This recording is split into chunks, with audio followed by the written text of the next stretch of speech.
Lo fácil acá sería hablar de campeones, lo fácil acá sería hablar de goleadores, lo fácil sería ir a las efemérides, a los datos, a las vitrinas llenas, a aquellas camisetas repletas de gloria, repletas de legados. Lo que no es tan sencillo, es bastante sencillo, pero por lo menos nos tomamos la molestia de hacer, es hablar del lado B, es hablar del lado oscuro. Lo que no es tan fácil es armar una apertura humorística sobre el tema del que vamos a hablar. Así que en vez lo dejo con esta perlita que a mí me genera calor en todo el cuerpo. Le voy a dar a conocer la dirección del club de fans de Julio César Gara. Es www.facebook.com/grow, en vez de grupo, grow.php, signo de interrogación, GID, signo de igual, 20 53 92 32 099. ¿Qué tiene que ver? No sé. ¿De qué vamos a hablar? Fácil. Hoy, en Señores Dejo Todo, selecciones bizarras en Copas del Mundo.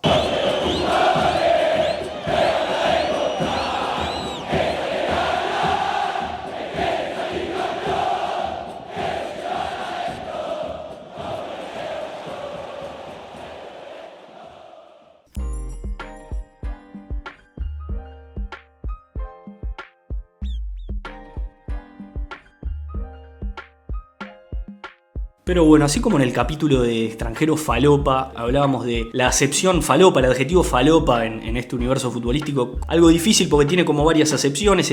La condición de extranjero falopa tenía varias formas de adquirirse, podría decirse, podría ser de los países bizarros de los que venían, la forma, algún distintivo característico del futbolista. En este caso vamos a hablar directamente de selecciones que, o sea, no asociamos el país o la bandera, o en algunos casos quizás si son jóvenes o ni siquiera conocen los países, con el fútbol. Básicamente es eso, es repasar selecciones que uno no puede entender cómo en algún momento jugaron al fútbol lo suficientemente bien como para clasificar un mundial, que no es poca cosa, y cosa que hoy damos por sentado, pero que no es poca cosa y que estuvimos mucho tiempo viéndolo por tele, siendo una nación con una rica historia futbolística. Pero empezamos con Cuba, que aunque usted no lo crea, Cuba participó de Francia 1938. El general de las naciones centroamericanas vieron que en realidad tienen una influencia deportiva más americana, ya vamos a llegar un poco al contexto histórico, pero se juega más al béisbol, al básquetbol no tanto Cuba, que creo que se hace más fuerte en el béisbol, pero oscila entre esos dos deportes. Pero de fútbol se sabía poquito, sacando la pinta de Fidel Castro de equipo deportivo Adidas, ¿no? Que es lo más como futbolero, parecía tipo un cacho blanco cubano, tipo un scouter, ¿no? Aunque usted no lo crea, es dignísimo el Mundial de Cuba, porque acá hay un tema que en general las selecciones que vamos a ver, no les quiero spoilear, pero es juguear un poco y corroborar los datos que estoy contando. Las selecciones que vamos a ver en realidad no tienen buenas performances en general. Parte de lo extravagante de su presencia es también el hecho que no tengan nada que hacer ahí, como decía. Pero Cuba termina de 15 naciones que juegan este mundial, Francia 38, séptima. 7 de 15, dignísima la campaña de los dirigidos por José Tapia. Para contextualizar por qué Cuba juega este mundial, creo que está bueno, creo que suma. Es un poco el contexto histórico de Cuba en ese momento. Se independiza el reino español en 1898. Mirá cómo te tiro historia. Y tiene algún nacido en España incluso en sus filas, o hijos de españoles en su gran mayoría, que seguramente explica por qué en ese momento Cuba quizá tenía una cercanía mayor al fútbol. Sin embargo, ni bien se independiza el reino español es que se mete Estados Unidos a financiarle gobiernos, a intervenir directamente en la vida política cubana, y ahí es donde aflora, digamos, culturalmente los deportes que se juegan hoy, más allá de todo lo que pasó en Cuba después. Pero bueno, ¿cómo le va a Cuba? A ver, Cuba empata 3-3 en su debut con Rumania, y después por el formato se juega un segundo partido. No estamos hablando de época de alargue y penales, eso es nuevo, pero les estoy hablando de fines de los 80, principios de los 90, una cosa así. En esta época el mundial se jugaba en un formato tipo Copa Sudamericana. Entonces en la revancha Cuba le gana 2-1 a Rumania, por lo cual se mueve de fase. El problema es que ahí se le complica un poquito con Suecia porque pierde 8-0. Imagínense las redes sociales en ese momento, aunque en Cuba no sé si lo dejarían tener, pero un Fidel Castro a las puteadas, devolviéndolos, diciendo que son unos europeos mamadera, no me quiero imaginar qué sucedería ahora, pero bueno, así le fue a Cuba, la mejor de las selecciones que vamos a comentar, pero de muy buena performance en ese momento. Otra selección bizarra de esa Copa del Mundo, que también nos va a dar pie a más contexto histórico del momento, estamos hablando de 1938, es el seleccionado de Islas Orientales Neerlandesas. ¿De qué carajo estoy hablando? Estamos hablando de Indonesia, señores, así como lo leen. Indonesia jugó un mundial. ¿Cómo carajo puede jugar un Mundial Indonesia? Es una pregunta lógica, yo me la haría, ellos mismos se la deben haber hecho. Es una pregunta que nos hicimos todos, sí, pero la respuesta la tengo acá. En ese momento el cupo de Oceanía se disputaba mediante la eliminación directa y le tocaba a Indonesia jugar contra Japón el partido. Por el contexto histórico, en 1938 estamos ahí, que Tung Tung, el imperio japonés, que se pica, que Pearl Harbor, que Segunda Guerra Mundial, contextualicen un poco, Japón se baja de este partido, Indonesia por default sigue derechito a la Copa del Mundo. Eso de que cuando es para vos, ¿no? Lo contrario aplicaría con Japón. ¿Cómo le va a Indonesia en esta Copa del Mundo? Como les decía, el formato es de un partido, juega un partido y se vuelve. Cortita la estadía, se come 6 goles con Hungría. Les cuento también a aquellos que no están tan al tanto de la historia de los mundiales, Hungría fue durante esta época y por muchos años más, unos 30, casi 40 años más, una selección muy importante. En Europa del Este los seleccionados, habían varios muy fuertes, Hungría entre ellos. Si miran la foto de Indonesia, ponen Indonesia 1938, van a ver fotos. Hay uno con lentes, que entiendo que era el golero además, que está sosteniendo una pelota de esas de cuero, que donde se llegue a llover, ese muchacho va a dejar un mano a mano, y tiene que hacerle reconstrucción facial. La carita de los indoneses es una belleza. Pero creo que es importante aclarar por qué digo dos selecciones tan bizarras en un mismo mundial tan acotado de países. Porque en 1938 eran 16 equipos. Porque a ver, si vamos al formato que se viene ahora de la FIFA, que van a jugar 59 equipos, va a terminar jugando Samoa, no sé. Pero en un mundial de 15 equipos hay que ir al origen, como dice Facundo Ponce de León, y el origen es en este caso 1938. ¿Y qué pasaba en el mundo en 1938? Un clima caliente pre-Segunda Guerra Mundial, que se venía a ver la Alemania nazi que iba creciendo, la tensión en el aire, estaba como esperando el mundo ese primer botellazo que huele para que nos agarremos todos los roscazos con todo, y participan 15 países, pero de esos 15 países en realidad habían clasificado 16. La Copa estaba armada para 16 equipos, pero ¿qué pasa? Austria, que había clasificado para este mundial, había sido ocupada, anexada por la Alemania nazi, y su plaza quedó vacante, porque el austríaco fue bueno para jugarse y lo llevaron para el cuadro de ellos. Además, 12 de las 15 selecciones eran europeas por la falta de recursos también y de participantes en el resto del mundo. Estamos hablando, por ejemplo, jugaron la Alemania nazi, Bélgica, Francia, Checoslovaquia, Hungría, Cuba, Brasil, Indias Orientales Neerlandesas, Indonesia, Italia, Noruega, Países Bajos, Rumania, Suecia y Suiza. Austria queda afuera. De lo que sería Conmebol, ¿por qué tampoco? Porque, a ver, hubo molestia porque se eligió un estado europeo para jugar el mundial. Se eligió a Francia cuando Argentina había pedido ser anfitrión. La federación de ese momento dice que bueno, que en realidad ya Uruguay había tenido la posibilidad de 1930, pero dijeron no, bueno, pero mira cómo está Europa. La FIFA obviamente le hizo la misma Europa, y Argentina y Uruguay se calentaron y no fueron. Brasil sí fue, Brasil vieron que se corta solo y hace la suya, y Cuba también en representación del continente americano, pero fue escasa la performance de esta Copa del Mundo. Otra selección bizarra, ¿qué es lo que les digo? No es un país bizarro, estamos hablando de Israel, pero sí es lo que les digo, es raro, no los imaginamos en una Copa del Mundo. Participan de México 70, si bien no pasa de grupo, obviamente, sorprende porque empata contra Italia y Suecia, que eran dos selecciones importantes, pero ¿contra quién pierde? Contra el querido Uruguay, señores y señores, perdió contra nosotros en este mundial en el que curiosamente Uruguay sale cuarto y vuelve en calidad de fracaso, lo que han cambiado los tiempos. Esa selección uruguaya parecía candidatísima al título y retorna cuarta sin nada, muy criticada en su momento. Israel después se perdió, en realidad nos queda el gran Yossi Benayoun, yo no sé si se acuerdan de él, es un jugador de más de nuestra época,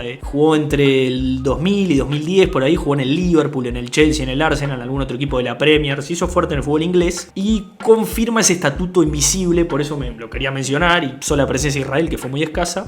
El israelí Benayoun confirma, muy parecido al Piñe, de hecho, si lo quieren googlear, confirma una máxima del fútbol europeo, que es como un estatuto invisible, que recuerden que todos los equipos europeos que no se destacan tienen siempre un jugador franquicia que la rompe toda. Benayoun, el que jugó años en la Premier, el macedonio Goran Pandev, que se hacía fuerte en el fútbol italiano, jugó en el Inter, jugó en el Lazio, después el bielorruso Alexander Hlev, ¿se acuerdan del bielorruso Hlev? Jugaba en el Arsenal, en el Barcelona, el armenio Henry Mkhitaryan, que jugó en el Manchester, en el Arsenal, en la Roma. Es muy común. Avanzando ahora en pasos más cortos, nos quedamos en la década del 70, 1974. Tenemos dos seleccionados deliciosos, estupendos. Uno de ellos es Haití. No nos podemos olvidar de Haití. Cuando dimos anuncio de que íbamos a hacer este capítulo, varios ya conocían un poco la historia, y cuando digo Haití no puedo no homenajear, y lo aclaro porque en un capítulo que hicimos en la primera temporada ya lo homenajeé, pero cada vez que diga Haití tengo que necesariamente mencionar al señor más estupendo que ha dado Haití, y les quiero confesar que como productor sigo siendo pésimo, y no encontré ningún relato, nada para hacerle homenaje,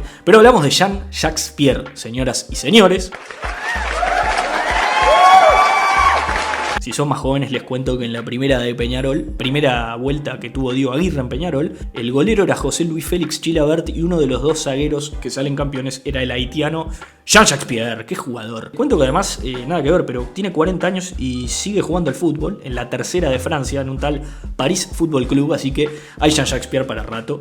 Y respecto a Haití, a su patria, y su clasificación a la Copa del Mundo, tiene como siempre, como venimos hablando ya en pasadas ocasiones, un nexo con el contexto político, histórico. Vieron que las elecciones de fútbol y la política, hay muchísimas historias, Argentina 78, el mundialito acá, eso desde el punto de vista de gobiernos, en ese caso represores, que querían desde el poder darle al pueblo algún tipo de entretenimiento. Este es un caso, si se quiere, similar. En los años 60 Haití entra en un proceso dictatorial muy sangriento, encabezado por François Duvalier, que tenía la particularidad de ser fanático del fútbol y a través de esto quiso proyectar una suerte de entretenimiento, de pan y circo para la gente en el contexto de miseria y de persecución que había, y ve una generación con un potencial muy fuerte y decide invertir muchísimos recursos en el fútbol, darles alimentación de primera línea, que se queden en los mejores hoteles, que ganen dinero por jugar en el seleccionado haitiano, los futbolistas de esta selección, y bueno, termina invirtiendo en este proyecto muchísimo tiempo. Fallece en 1971 este dictador, dejando a su hijo Jean-Claude Duvalier con 19 años al frente de Haití, pero también ya creció fanático del fútbol y continuó este proyecto y lo profundizó. Remodeló un estadio de la capital de Haití, le dio más apoyo económico a los jugadores. Algunas declaraciones, por ejemplo, que encontramos en páginas, los jugadores hablaban de esta situación de ganar buen dinero y tener alimentación en un país, ellos de un origen tan humilde, como una situación rara, como de esclavitud o de terror. Muchos futbolistas declaraban esto, de sentirse muy raros en una suerte de situación de un terror de no poder fallar por la volatilidad o por la violencia de que los podía castigar si así quería, así como les daba todas esas facilidades, algo similar de lo que pueden haber sentido los jugadores quizá del fútbol colombiano en los 80, en los 90, ¿no? Cuando los capos narcos se empiezan a involucrar en el fútbol, ¿no? Esto de estar a la voluntad de alguien tan volátil que parece darte tanto, pero que así como te lo da, te lo puede sacar y te puede arrebatar todo. Pero CONCACAF en ese momento tenía un cupo solo para la Copa del Mundo 74 y en esa oportunidad se juega un hexagonal final para definir quién clasifica y donde se juega en Haití, por supuesto, escritorio en mano. Y el favorito acá era México, que venía jugando 6 mundiales consecutivos entre el 50 y el 70, y vieron que México en CONCACAF siempre la tiene fácil. El tema es que Haití de local termina clasificando, Copa Libertadores en mano, local, fuegos artificiales en el Hotel de México, todo. Estamos hablando de, ganó 4 de 5 partidos Haití. Y así como lo ven, Haití en su debut arranca ganándole 1-0 a Italia en el mundial, en el primer tiempo. La gente no podía creerlo, termina perdiendo 3-1, pero llama la atención de la prensa, una suerte de revelación como diciendo, che, mirá, Haití empezó ganando, apareció acá, y esa selección a la que esta familia le había apostado tanto parecía que le estaba dando resultado, pero antes del segundo partido se pica. A ver, Haití es una selección con todos los condimentos, debería jugar en Sudamérica, todo lo que les estoy contando, de llevar al hexagonal final a jugar de local, ganarlo de pesado, llegar, ir ahí.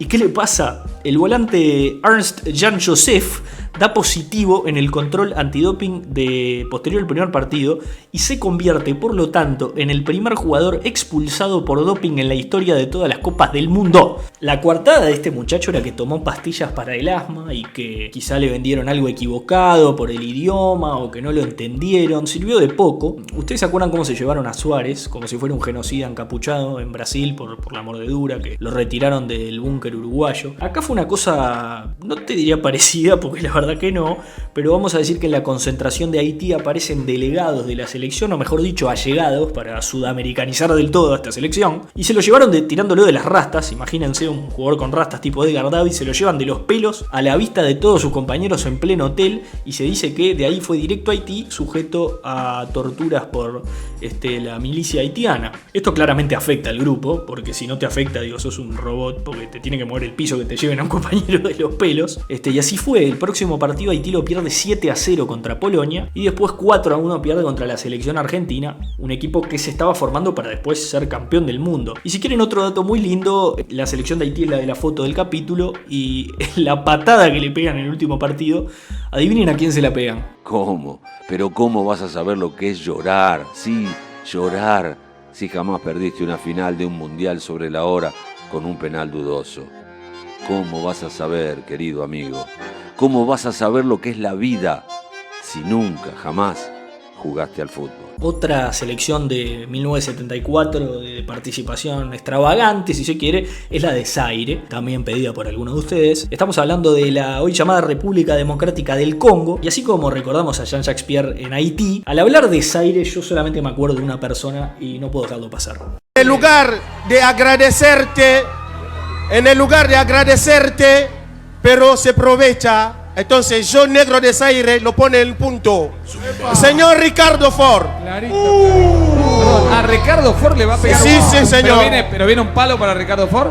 Bien preparado desde la primera noche que saliste de acá. ¿Cómo olvidar a Nelson, mejor conocido como el negro de Zaire, que salía en Videomatch, en Showmatch en realidad, perdón, en ese rincón donde aparecían personajes bizarros y le daban ahí cabida cada tanto? Esa es la referencia de Zaire que tenía yo. Estamos hablando de la primera selección subsahariana en jugar un mundial en toda la historia, y se va con el apoyo de todo el país, una multitud que los despide en el aeropuerto. Hay un artículo muy interesante en panenka.org que les recomiendo, con un raconto muy detallado de lo que fue la clasificación y la llegada de Zaire, llena de esperanza, con el apoyo del dictador de Zaire del momento. Recordemos, África, si es inestable ahora, imagínense en el proceso de descolonización, un desastre, guerras civiles, y el dictador africano ahí de Zaire de ese momento los banca, parecido a lo de Haití si se quiere, ¿no? Ese apoyo con un ribete de amenaza de atrás un poco perverso. Y la selección de Zaire el primer partido lo pierde 2-0 contra Escocia que a fines de los 60 tiene por ejemplo al Celtic campeón de la Champions League, eran las reminiscencias de esa generación, un equipo bueno. Y Zaire no juega mal, partido muy digno, dicho por todo el mundo. Cuando vos vas de punto, como estas selecciones a los mundiales, ya el no hacer un papelón ya es un montón. ¿No? Pero a la segunda fecha ya ese globo inflado de dignidad de la selección africana se desinfla, perdiendo 9-0 contra Yugoslavia, ¿no? Una derrota catastrófica, quedan los anales de la historia, pero según se supo un poco después del partido contra Escocia, la selección empieza a tener unos problemas internos muy grandes, porque si bien la derrota era muy digna, como les decía, ante los ojos del mundo, nadie, vamos a decir, que se burla de Zaire por perder 2-0, al contrario, empiezan a haber problemas entre el seleccionado y la federación de Zaire, y a través de la federación me refiero más bien del gobierno propiamente, que les había prometido a los jugadores un dinero por partido, por la participación en el mundial. Estamos hablando de países muy pobres, y la posibilidad de jugar al fútbol era una esperanza para darle de comer a las familias, básicamente, para todos estos jugadores. Y la federación les empieza a decir, a dar excusas. Hay una nota al jugador Joseph Mwepu Ilunga de Zaire, una de las estrellas, que comentaba, por ejemplo, nos dijeron que habían gastado mucho dinero en el viaje, que no quedaba más, y pusieron excusas sin sentido. Después nos enteramos que directamente no nos iban a pagar y no queríamos jugar. Si mirás el partido, nosotros nos paseábamos sobre el campo. Se habló de esto, de la desidia de los jugadores de Zaire, y bueno, se reconoce después que ni siquiera querían jugarlo por la falta de palabra de las autoridades para con ellos, pero parece que los invitaron gentilmente a jugar el partido por las buenas, ¿no? Obviamente, desde las autoridades de Zaire, y ahí empieza a escalar una tensión entre ellos, pues los de Zaire dicen, ¿querés jugar? Mirá cómo jugamos, pumba, papelón ante todo el mundo, 9 goles, la gente se ríe de Zaire, y ahí como que se empieza a picar, porque el gobierno de Zaire no dejó pasar por alto esto, y este mismo jugador Ilunga comenta antes del partido contra Brasil, que era el partido siguiente, o sea, se come 9 con Yugoslavia y después tocaba Brasil. Vinieron unos hombres a hablar con nosotros, cuenta. Se presentaron como la guardia presidencial de Mobutu era el dictador del que les hablaba, que les había enviado para mandarnos un mensaje. Cerraron el hotel para asegurarse que no hubiera testigos y nos amenazaron a todos. Nos dijeron que si perdíamos por 4 goles o más ante Brasil, ninguno de nosotros podría volver a casa. Digamos todo, no les pidió que ganen tampoco. Vamos a decirlo también, porque qué horror.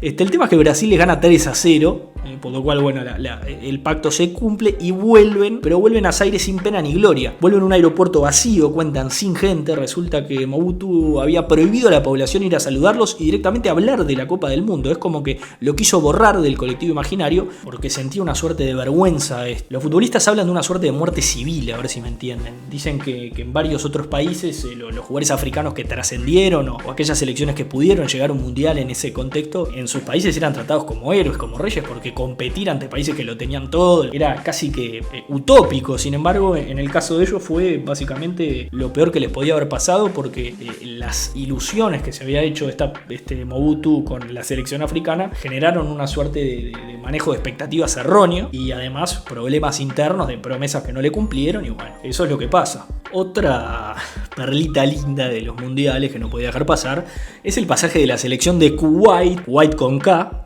y W, se escribe por si no están al tanto, a mí me costó pegarla, en España 1982. ¿Y dónde carajo es Kuwait? Para los que no saben, estamos en un país, para contextualizar, del Golfo Pérsico específicamente, comparte frontera con Irak y con Arabia Saudita, para que vean un poco de dónde viene la movida, ¿no? Kuwait llega al mundial después de jugar las eliminatorias de Asia. En ese momento, por ejemplo, jugaba contra Nueva Zelanda. Ahora se volvió este formato, por eso los viejos y queridos repechajes con Australia no corren más. Y el elenco kuwaitístico, kuwaitiano, no sé cómo se dice, era dirigido ni más ni menos por el señor Copas del Mundo. Y si ustedes creen que Tavares es el señor Copas del Mundo, ustedes no tienen la más pálida idea. Estamos hablando del brasilero Carlos Alberto Parreira. Si el proceso les parece longevo, Parreira, aténdeme, 6 Copas del Mundo tiene dirigidas. Su primera es en Kuwait 1982, dirigió después a Emiratos Árabes Unidos en el 90, a Brasil en el 94, Arabia Saudita en Francia en el 98, a Brasil en Alemania en 2006 y el 2010 a la selección local Sudáfrica. Lleve, 6 mundiales tiene. A ver, el pasaje claro está que sin pena ni gloria. Obviamente es una selección muy débil. De Medio Oriente no salen buenas selecciones, o por lo menos hasta ahora. Vamos a ver Qatar si con el VAR o algo llega lejos. Pero su estadía fue preciosa por un montón de momentos para los archivadores de datos al pedo, como quien les habla, ¿no? Para empezar, la selección llevó una mascota que era un camello, lo cual es lógico. Desierto, duna, camello como que calza. El tema es que no es que llevaron un muñeco al Pato Turena disfrazado de camello. Llevaron a un camello, a ver si me entienden. Se bajó del avión un camello y lo llevaban a los partidos. Terminó en un zoológico en Bilbao el camello, no se lo llevaron de vuelta. Se ve que dijeron que el camello mufa y que perdieron por culpa del camello. Esto tiene un poco de sazón, de picante Conmebol, pero si les parece, ahora les voy a tirar el salero entero de Conmebol, porque lo que se viene ahora grita Conmebol. Estamos emocionados realmente de leerlo. Estamos en el segundo partido de Kuwait, el 21 de junio de 1982, en la ciudad de Valladolid. En el debut empató contra Checoslovaquia y República Checa y llega a jugar contra Francia de Michel Platini, un equipo muy bueno, que venía ganando 3-1 tranquilo. En el minuto 80 Alain Giresse de Francia hace el cuarto gol, en un partido ya casi liquidado, una selección de Kuwait quieta, como que no responde, pero ni bien se pita el gol, el equipo de Kuwait cree haber escuchado un sonido de silbato de la tribuna. Es como de esa época el boludo del láser que había ahora hace unos años, que había uno que llevaba el láser a la tribuna olímpica. Imagínense el boludo del silbato. Y empiezan a protestar los jugadores alegando que se escucharon un pitido y que por eso se quedaron quietos. Entonces, ¿quién aparece en escena? El jeque Fad Ahmad al-Ahmad.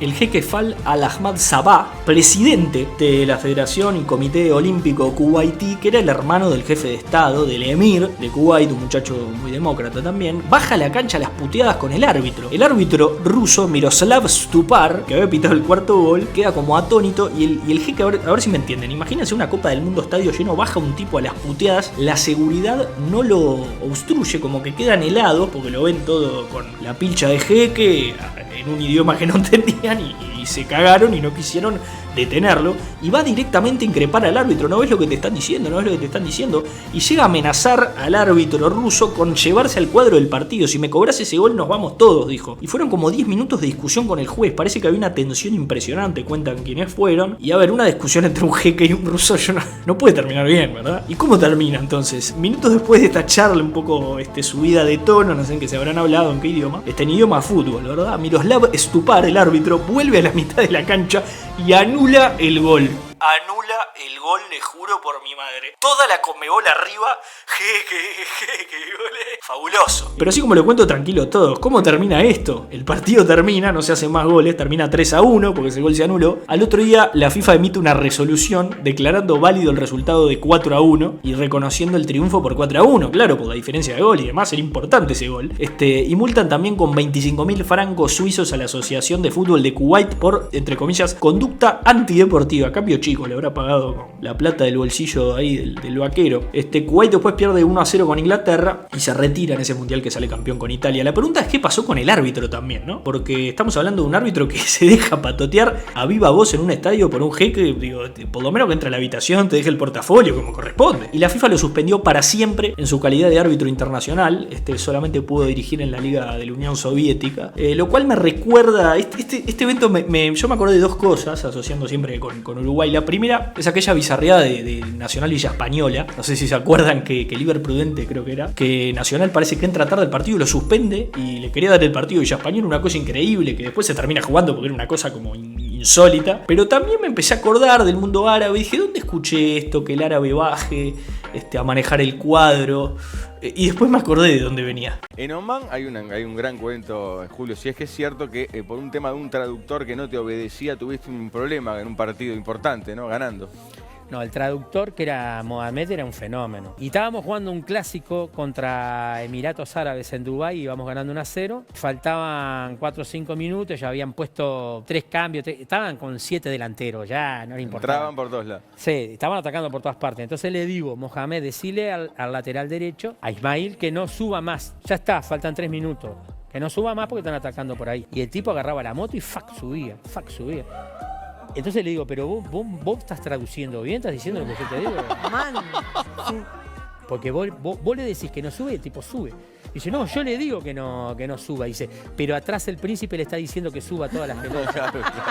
Pero claro, el gladiador, señoras y señores, yo sabía que en algún lado había escuchado esto.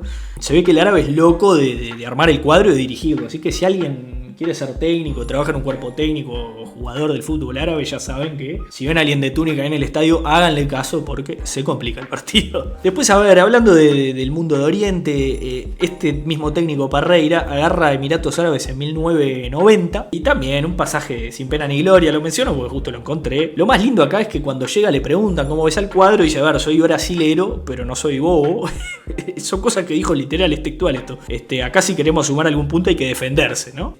Una linda declaración de cuando se hablaba sin cassette, ¿verdad? Porque claro, llegó un técnico brasilero, pensaron, bueno, acá vamos a jugar tin, y dijo, no, muchacho, acá, si quieren sumar un punto hay que poner 2 líneas de 5 y dale que es tarde. Ahora nos toca un segundito nada más hablar de Jamaica 1998, que es únicamente por el recuerdo que a mí me genera ver la bandera de Jamaica y escuchar esta canción. Esta es mi infancia, a ver si me entiendes, se me eriza todo el cuerpo. Pero acá lo distintivo de la selección, que a ver, es una selección que hoy no sé por qué no prueba, no sea Bolt de extremo derecho, por ejemplo, porque seguro jugó gente peor. Y por supuesto que, a ver, ¿cómo se llamaba la selección de Jamaica? Los Reggae Boys, ¿por qué? Porque obvio. Y claro que, a ver, llegan a un mundial de la mano de un DT brasilero también que se llama René Simões, que había dirigido también a Kuwait. El brasilero es loco del destino exótico. Lo copiamos, acá ahora el técnico uruguayo vieron que pega mundo árabe, tenemos como ese curro fuerte ahora, pero antes era brasilero. ¿Por qué llega Jamaica un mundial? Porque después nunca más escuchamos de Jamaica, escuchamos a Cavani decir que era una selección africana nomás, pero en este mundial es el mundial en el que se pasa de 24 a 32 participantes, se abren 8 cupos, CONCACAF tiene un cupo más y ahí entra Jamaica. Esta es la forma que muchas veces es lo que les digo, me gusta explicar cómo llegan porque es también parte de entender qué carajo hacían ahí, selecciones que después no gravitan más. Y tenían una selección con varios jugadores que militaban en el fútbol inglés por un tema lógico de afluencia cultural, si se quiere. Y Jamaica, de hecho, además fue un poco manejado porque en el 93 había salido la película Jamaica bajo cero. Esto lo digo sin chequear, es algo que pienso, ¿no? Ahora que pasó el tiempo. Jamaica bajo cero, esa película que Jamaica compite en las Olimpiadas de Invierno. ¿Cómo carajo Jamaica, donde lo único que hay es playa, va a competir acá? Y bueno, fueron manejados. Una película espectacular, la deben haber pasado, sin exagerar, 7 millones de veces en Canal 4. Entonces la deben haber visto ahí entre móviles de Marcelo Irachetti, fueron manejados, pero en el debut ya se dan como un golpe de realidad porque pierden 3-1 con Croacia. Croacia que es, creo, la revelación de esta Copa del Mundo del 98. El gran mundial tercero sale. Y después se come 5 con la Argentina de Daniel Alberto Pasarela, selección que eliminaría a Inglaterra. Un mundial espectacular,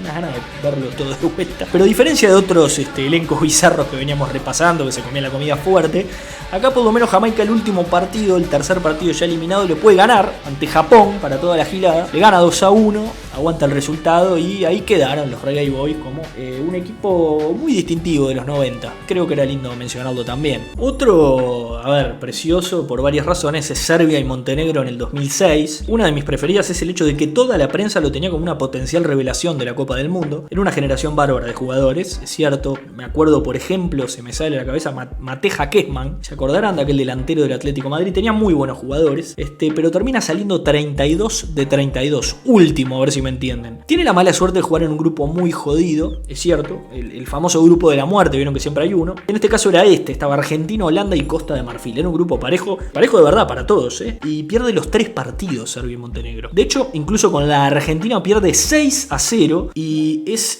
víctima de un hecho histórico, hablando en porteño, porque miren quién hace su primer gol mundialista en este partido. Tevez, Crespo, Tevez, gol de Messi, sí.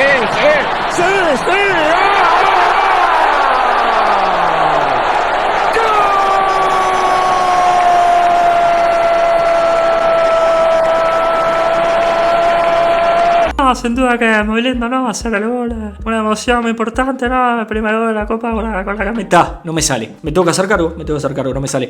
Lo más bizarro de esto es que este mundial se juega en junio. Vieron que, se juega a mitad de año, sacando este mundial de Qatar que viene, y se va a jugar en diciembre, porque si no te morís de calor. El 21 de mayo de ese año, de 2006, hay un referéndum en Montenegro que determina la independencia de Serbia y Montenegro. Se independizan el uno del otro, por lo cual juegan un mundial como un país que ya no era tal, como podrían perfectamente Uruguay y Argentina haber jugado con una camiseta del Virreinato de La Plata, a ver si me entienden. Una situación muy bizarra, de una de las varias situaciones que dejó el deterioro de la gran Yugoslavia, un gigante a nivel deportivo, que fue dejando naciones más pequeñas, muchas crisis y guerras mediante. Croacia es una de ellas, por ejemplo, que es un tema muy interesante que tiene muchas aristas de cuestiones geopolíticas muy interesante. En el básquetbol también hay muchas historias. Algún día haremos algún capítulo más extenso de esto, pero Serbia y Montenegro, para ser un país que no existía, nos dejó de todo.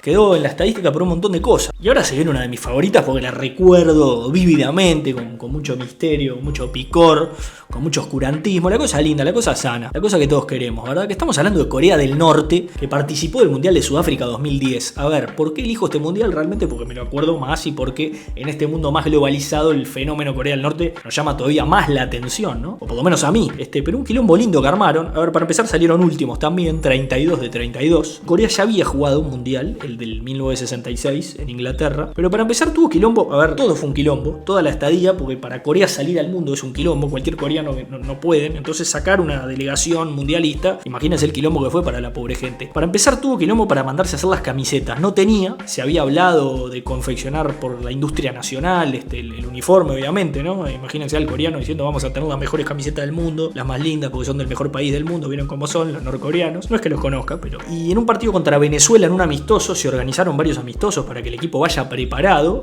una gira premundial, y le tuvieron que prestar uniformes. Tuvieron problemas para traerlos de China después, fue todo un quilombo. Después otra cosa linda fue, por ejemplo, la televisación en Corea, porque claro, la televisación, los derechos son de la FIFA que los venden, y ahí es donde nos vacunan a todos y la juntan en pala. ¿Qué pasa con Corea del Norte? Porque los derechos de televisión los tenía la televisión pública de Corea del Sur y no tenía autorización legal de ningún tipo Corea del Norte para transmitir, no tenía la compra de nada. Entonces lo que hace Corea del Norte es retransmitir en diferido la fecha, pirateando la señal de Corea del Norte, al grito de ¡Viva Roja Directa, carajo! Emocionado estoy. Igual esta parte no la escribí yo, me la guionaron, por las dudas. Yo no lo dije. No lo dije. Encima la FIFA finalmente le vende los derechos oficiales a Corea del Norte, y cuando finalmente pueden televisar para todo el país, es el partido de Corea del Norte pierde 7-0 contra el Portugal de Cristiano Ronaldo. Después se come un 0-3 contundente con Costa de Marfil, un grupo muy jodido. Pero por ejemplo la primera fecha, justo que era la que piratearon, pierde 2-1 contra Brasil en un dignísimo partido, porque en el fútbol de hoy realmente 2-1 contra Brasil es dignísimo, pero no sé, me dio piedra los norcoreanos.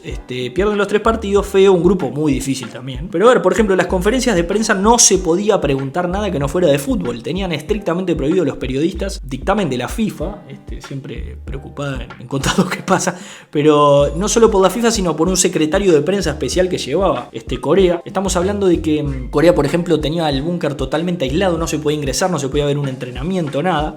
Otra cosa preciosa, que era una duda que generaba en la gente, era que cuando las gradas se enfocaban a la tribuna, se veían muchas personas con la camiseta norcoreana alentando al cuadro, ¿no? Está la banda loca de Norcorea. Esto no cerraba por ningún lado, digo, les habría dado algún permiso Corea del Norte para salir a ver al cuadro, a ver el mundial. No era congruente con lo que se pregona en Corea del Norte, ¿no? Digo, y al poco tiempo, un par de investigaciones periodísticas mediante, desde China, una empresa reconoce que fue contratada para que le suministren hinchas norcoreanos, así que el gordo Kim Jong mandó ahí una barra paga, qué belleza, mandó ahí una cámpora norcoreana. Pero bueno, ahí tiene varias. Otra, por ejemplo, es la misteriosa desaparición de 4 jugadores del plantel. Se sospechaba que se escaparon, digamos, que aprovecharon la oportunidad de salir de Corea del Norte para no volver. En plena Copa del Mundo, faltaban 4 de la delegación, digamos, y el blindaje era tal que como que no se podía corroborar por ningún lado. Es muy difícil acceder a información en un régimen así. Había solo un jugador, Hong Yong-jo, que jugaba en el fútbol ruso, que era el único que había salido del país. Después volvió al fútbol norcoreano, pero era, por ejemplo, el único que tenía un celular, que tenía un PlayStation. Era una suerte de alienígena para los compañeros. Y de hecho, después de salir último, también uno de los rumores que había corrido era que, después sobre todo de la derrota tan fea 7-0 contra Portugal, al retorno a Corea del Norte de la delegación, fueron humillados en la plaza pública de la capital de Pyongyang, frente a todos los otros atletas norcoreanos, como diciendo, miren el papelón que hicieron estos, ustedes de ninguna manera pueden avergonzar a la patria así cuando les toque competir. Así que bueno, eso es lo de Corea del Norte. Después, a ver, hay tantas, me habré dejado alguna, ya me lo dirán. Yo qué sé, se me ocurre la más reciente, yo creo que es Islandia en Rusia 2018, llega la selección después de una Eurocopa increíble. ¿Se acuerdan de Islandia? Tiene algún jugador interesante, conocido, es una selección, la del aplauso que te deja ansioso, esa que aplauden al final del partido. Son 340.000 en Islandia, a ver si me entienden, son tan pocos que no tienen apellido. Si se fijan, todos los apellidos de los jugadores terminan en son, porque por ejemplo Gylfi Sigurdsson, que es un jugador islandés, que jugó en el Tottenham y en la liga inglesa, el padre se llama Sigurd y el apellido Sigurdsson porque allá se los conoce como Gylfi, el hijo de Sigurd. Así dicen ellos porque son tan pocos que es como que sea un barrio, digamos, como que salgas al Prado y digas, Pepe el hijo de Cacho, y ese sea el nombre, a ver si me entienden. Y el nivel de manija de los islandeses con la selección era tal que muchísimos llegaron a ir a Rusia. Además, Rusia les quedaba muy cerca, digo, era un destino, era un mundial como el que les quedaba perfecto ir, les cerraba por varios lados, era un pasaje barato, así como nos venía bárbaro ir a Brasil a nosotros, y alguno está escuchando y tuvo la suerte de ir, por ejemplo. Y se estima que en un momento el 20% de la población de Islandia estuvo en Rusia durante la Copa del Mundo, y que en un partido llegaron a meter 25 o 30.000 hinchas islandeses en el estadio o en las inmediaciones, y estamos hablando del 10% de la población de un país adentro del estadio alentando al cuadro. Hablame de meter de pesado al cuadro. Islandia empató con Argentina, además, ¿se acuerdan? Que Messi erró un penal, el pasaje de Argentina a Rusia fue una cosa de locos, extravagante, con Sampaoli, otro día lo recordaremos en otro capítulo. Pero bueno, hasta acá llegamos, hay 1000, está Togo 2006, me han dicho varias, realmente podríamos usar 1000 capítulos, porque en la medida que se van agrandando los cupos de participación, vemos más casos como este. Algunos, en realidad, como los del principio, son también por coyunturas internacionales, siempre hay alguna explicación, nadie cae de rebote, pero siempre es lindo repasarlo. Y si llegaron hasta acá, como siempre, no me queda más que agradecerles. Gracias totales por estar. Esto fue Señores Dejó Todo, este podcast de fútbol, hoy recordando selecciones bizarras en las Copas del Mundo. Nos vemos pronto, nos vemos en la próxima. Un abrazo de gol para todos, hasta luego.